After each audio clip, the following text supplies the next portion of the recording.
Hi, this video is on the binomial distribution. We'll be looking at applications with and without the CAS calculator. So hopefully by the end of this you'll be able to tell whether a situation can be modelled binomially or not and state what N and P are. Use correct notation for the model. Use the PDF function on the CAS to find particular values, the CDF function to find groups of values, and also find conditional probabilities. So assume knowledge for this is that you've already been introduced to the binomial distribution and you know a little bit about what it is and what it works out. So we're going to look at an application question here using the calculator. Factory inspector removes 4 jars at random from a conveyor belt. There's a 6% chance that any given jar is damaged. Now this is important. The first thing you have to do when you're presented with a question is decide what type of model is best in order to work with the problem and try and calculate probabilities. So we look here and we see that there are 4 jars, which seems to be fixed. There's no mention that he does one and then sees what it is and then makes a decision based on that. He removes 4 jars, so that's fixed. There's also a 6% chance that any given jar is damaged. Now this is important because it means that the probabilities are not affected by the fact that we don't replace the jar. So you can take one jar off, then take another, and the probability is still 6% that any given jar is damaged. So that means that it's fixed probability, fixed number of trials. X is a binomial, can be modeled by a binomial distribution with N is 4, and probability of success is 0.06. So interesting that success here is a damaged jar. So the first thing to do is complete the probability table to 4 decimal places.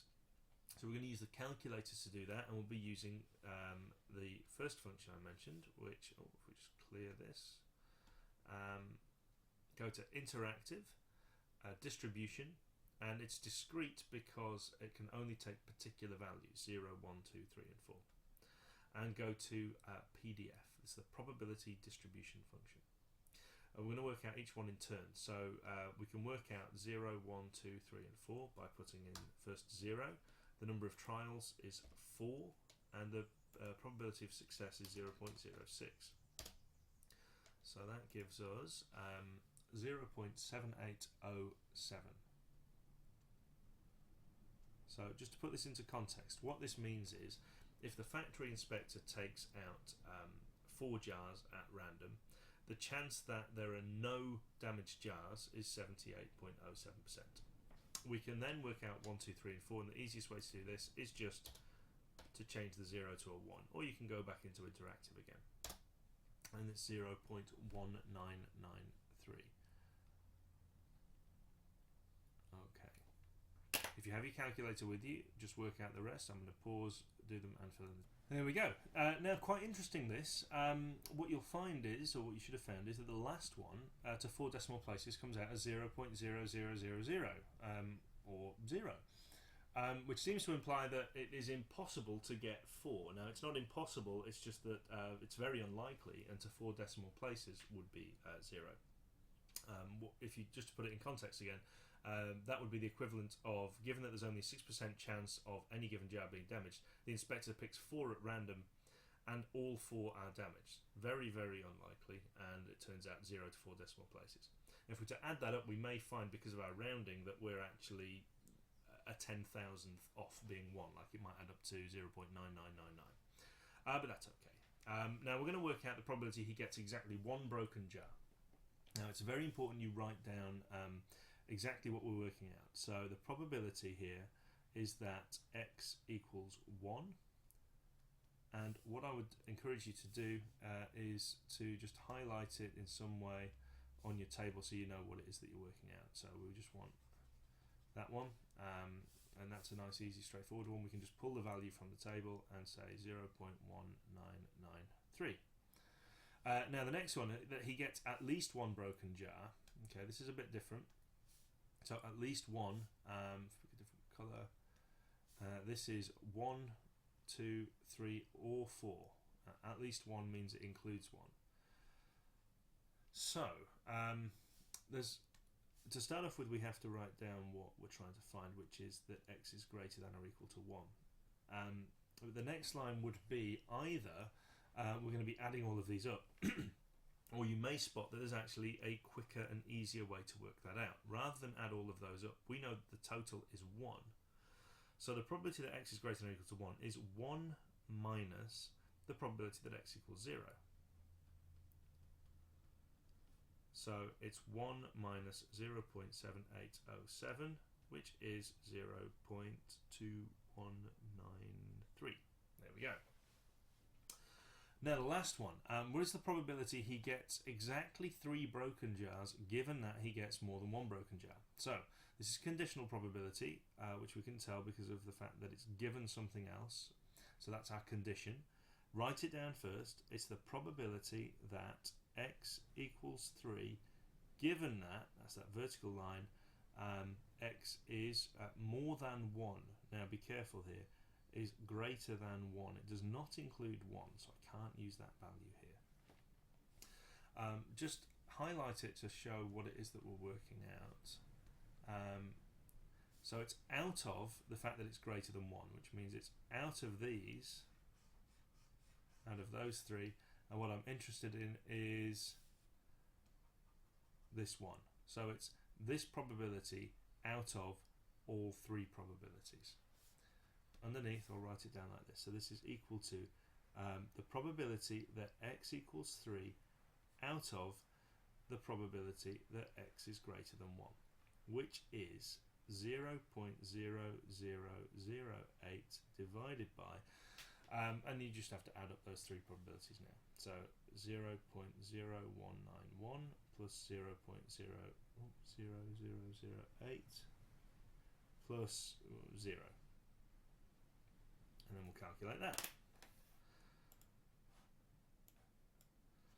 So we've got 0.0008 divided by 0.0191 plus 0.0008 plus 0, which is 0.04020.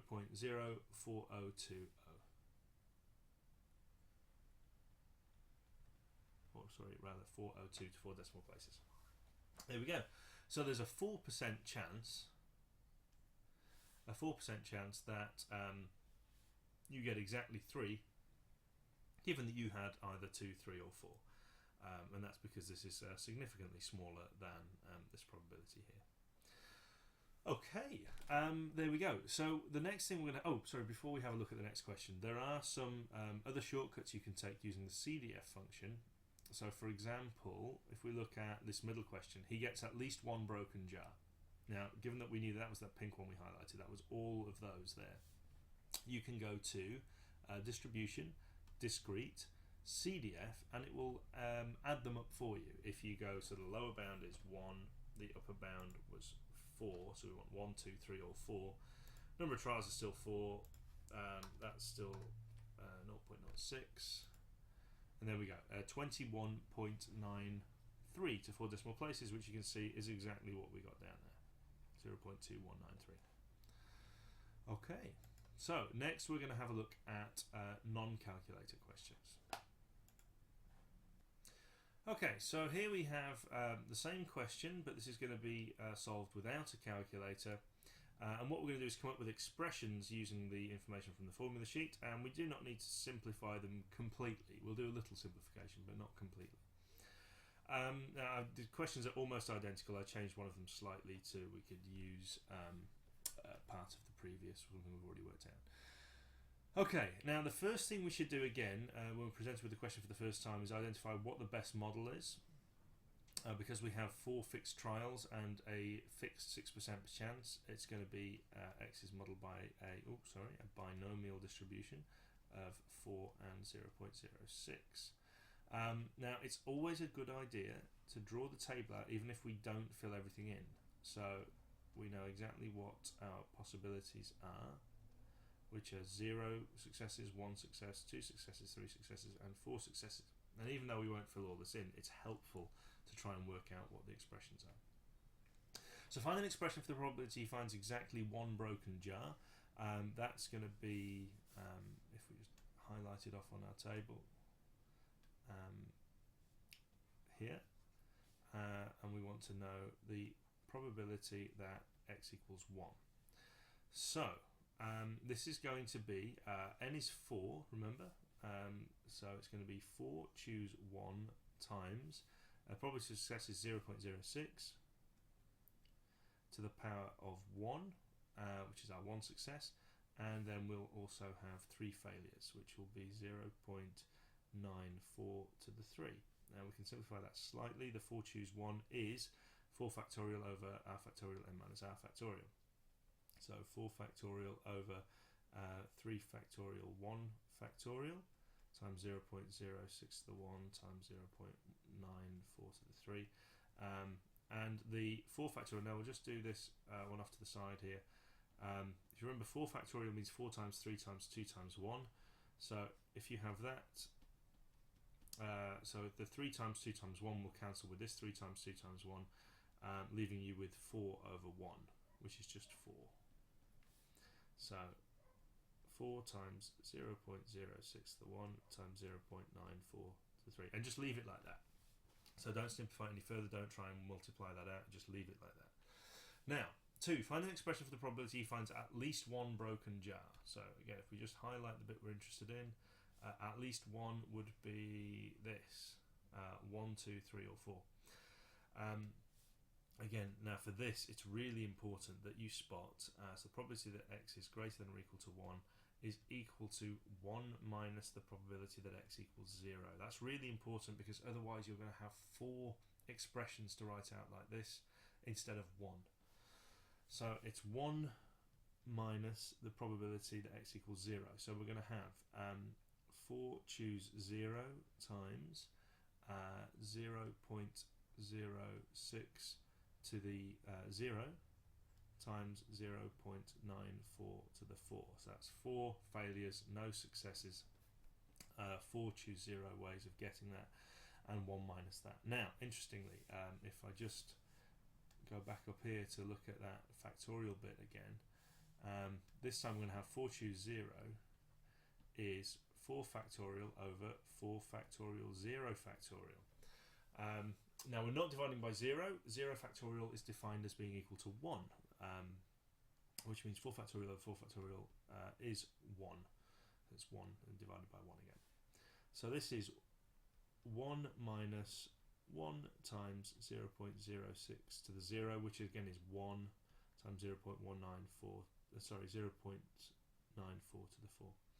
And you could either leave it like that or just simplify that again to, because that's 1, it's going to be 0.94 to the 4. But don't bother trying to work out what that is exactly for now. Just as I said, this is a non-calculator question, so don't bother simplifying your expressions any further. Now, 3, find an expression for the probability that he finds exactly 3 given he finds at least 1. Okay. Again, if we just highlight what we're looking for, exactly 3 means I want this. At least 1 means